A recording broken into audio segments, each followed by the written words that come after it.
लोकसभा सीटों में से 2 पर नेशनल कॉन्फ्रेंस ने जीत दर्ज की है। श्रीनगर और अनंतनाग राजौरी सीट पर पार्टी ने जीत का परचम लहराया है। इस तरह कश्मीर में पार्टी बड़ी ताकत बनकर सामने आई है। इससे वोटरों की तायद हासिल हुई। नेशनल कॉन्फ्रेंस का कश्मीर की 35 असेंबली सेगमेंट में गलबा रहा, जबकि पीडीपी 5वीं पोजीशन पर रही है। श्रीनगर में नेशनल कॉन्फ्रेंस के आगा रूहुल्लाह ने जीत दर्ज की, जबकि अनंतनाग राजौरी सीट पर मियां अल्ताफ फाते रहे।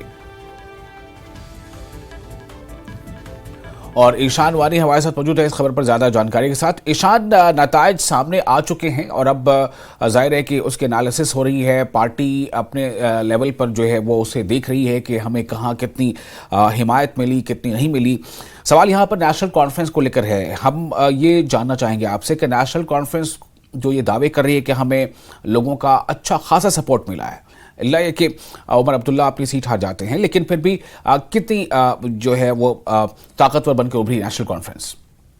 देखिए, हमने जो विश्लेषण किया है डेटा का, जिसमें श्रीनगर, बारामुल्ला और अनंतनाग राजौरी का डेटा है, और अगर हम अनंतनाग को उसमें जोड़े तो कहीं ना कहीं ऐसा साफ दिख रहा है कि जो असेंबली सेगमेंट्स के हिसाब से डेटा जो इलेक्शन कमीशन या रिटर्निंग ऑफिसर ने हमें प्रोवाइड करा है, उस हिसाब से आज भी अगर इलेक्शन होते हैं, असेंबली के इलेक्शन होते हैं और वोटिंग इसी पैटर्न पे होती है, तो नेशनल कॉन्फ्रेंस का कश्मीर में दबदबा जारी है। 35 सीटें जो 35 सेगमेंट्स है उन पे उनकी बरतरी हासिल है, और जिसका ये मतलब होगा कि अगर आज असेंबली इलेक्शन होते हैं तो कहीं ना कहीं उसी पैटर्न पर अगर वोटिंग होती है तो नेशनल कॉन्फ्रेंस यहाँ से 35 असेंबली सेगमेंट की जो सीटें हैं वो ले जाएगा। और जिसमें दूसरा फैक्टर ये देखना होगा कि असेंबली के इलेक्शन अगर होते हैं आज नॉर्थ कश्मीर साइड से, तो इंजीनियर रशीद के खाते में कम से कम 14 लोकसभा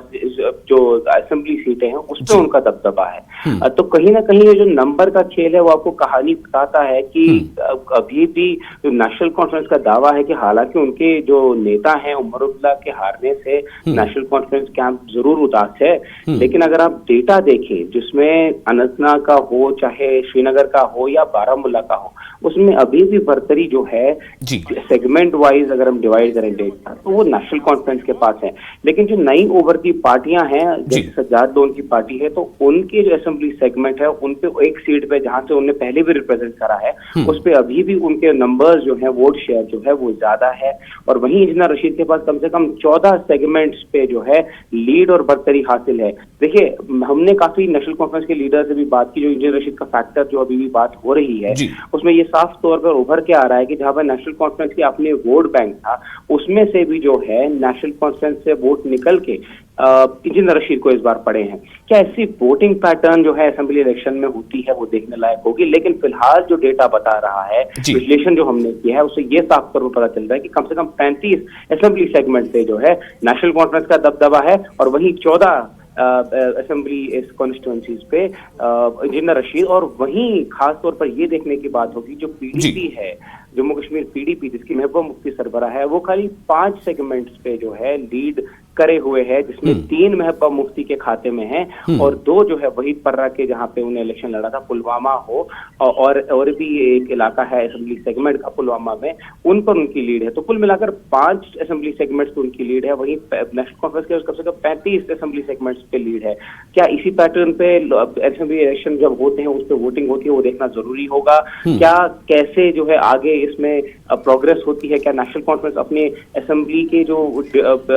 वोटिंग है उसको बढ़ाती है, क्योंकि इस बार काफी फैक्टर्स, चाहे इंजीनियर रशीद हो या कुछ और नेता भी जो है मैदान में आए, जिसकी वजह से कहीं ना कहीं वोट डिस्ट्रीब्यूट हुआ। क्या आगे असेंबली इलेक्शन में ऐसा ही होता है? अगर होता है तो अभी भी नेशनल कॉन्फ्रेंस जो है उनका दबदबा लगातार जम्मू कश्मीर के कश्मीर क्षेत्र में जारी है।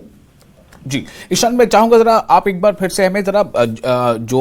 नेशनल कॉन्फ्रेंस ने अगर सबकत बनाई है इतनी ज्यादा, तो उसका मतलब सीधे तौर पर जो अभी आप बता रहे थे कि जो रीजनल दूसरी छोटी पार्टियां हैं, रीजनल पार्टियां हैं, जैसे अपनी पार्टी है या जेकेपीसी है,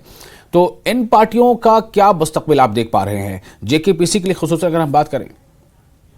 देखिए, क्योंकि हमने काफी बार देखा है कि जो वोटिंग पैटर्न है वो काफी बार अलग होता है, चाहे वो जहाँ पे पार्लियामेंट के चुनाव हो या असेंबली के चुनाव में थोड़ा डिफरेंट लेवल पे वोटिंग होती है, क्योंकि लोकलाइज इश्यूज होते हैं, चाहे सड़क, पानी, बिजली हो, या लोग अपने करीबी नेता से जुड़ पाते हैं,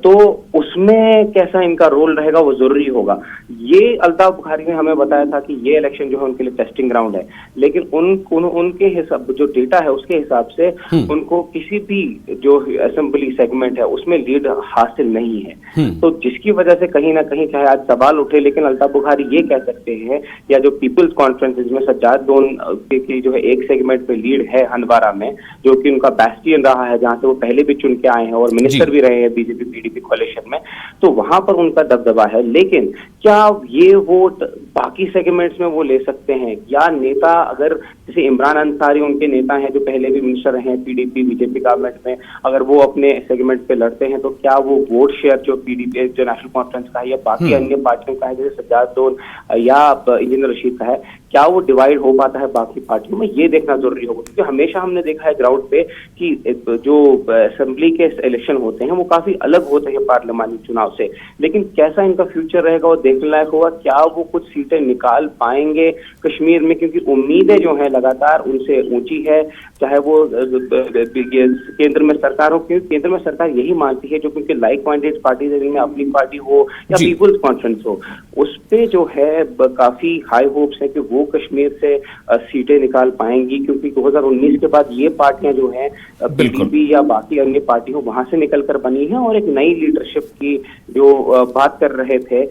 उसकी तरफ देखा जा रहा है। लेकिन क्या ये असेंबली चुनाव में सीट निकाल पाएंगे, क्या ये असेंबली चुनाव में बरकरी हासिल कर पाएंगे, ये देखने लायक होगा। लेकिन फिलहाल जो डेटा है पार्लियामानी चुनाव को, उससे ये पता चल रहा है कि अगर आज असेंबली इलेक्शन होते हैं और वोटिंग इसी तर्ज पे होती है तो कहीं ना कहीं नेशनल कॉन्फ्रेंस जो है, जो कि रिवायती कश्मीर से ग्रास रूट लेवल पार्टी उभरी थी, और उसको ही जो है अभी भी बरकरी हासिल है और वो अभी भी दबदबा कायम किए हुए हैं। चलिए, बहुत शुक्रिया आपका।